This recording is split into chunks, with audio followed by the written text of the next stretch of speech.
In the 2012 UEFA Champions League final, Chelsea found their savior in the 88th minute.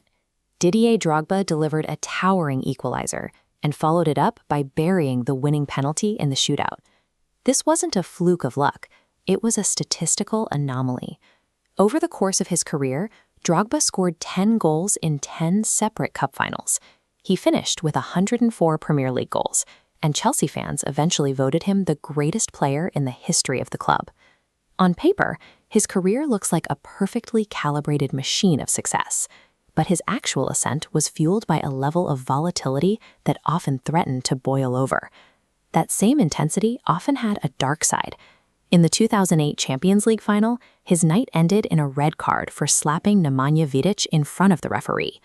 After a controversial loss to Barcelona, he marched straight toward a live television camera to scream that the match was a fucking disgrace.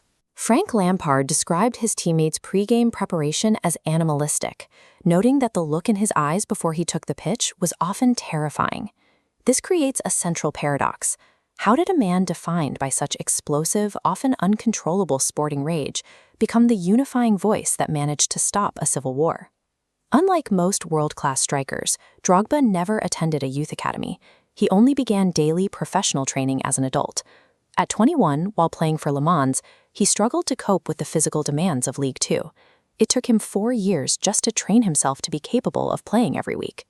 Lacking the refined tactical education of his peers, he forged a style based on raw power, survival instincts, and sheer emotional force. That on-pitch volatility served as a foundational survival mechanism, allowing a late bloomer to batter his way to the top of the European game. By October 2005, a violent civil war had been tearing the Ivory Coast apart for 5 years.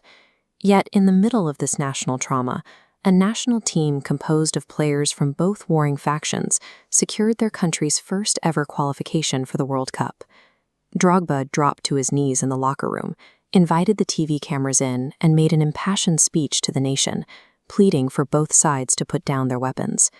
Within a week of that broadcast, the opposing factions agreed to a ceasefire.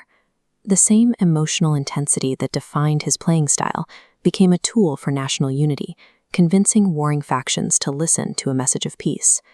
Drogba's peacemaking efforts catalyzed a long-term transition into global diplomacy. He was appointed a United Nations Goodwill Ambassador and became the Vice President of Peace and Sport, an organization that works with communities estranged by conflict. His philanthropy matched his public profile. He donated a £3 million endorsement fee to fund the construction of a hospital in his hometown of Abidjan. Today, his legacy exists in 2 parts: the late-blooming striker who conquered Europe and the empathetic diplomat who helped heal a nation. Drogba demonstrated that the stakes of a big game can extend far beyond a 90-minute match, using the intensity of a champion to impact the world long after his final goal.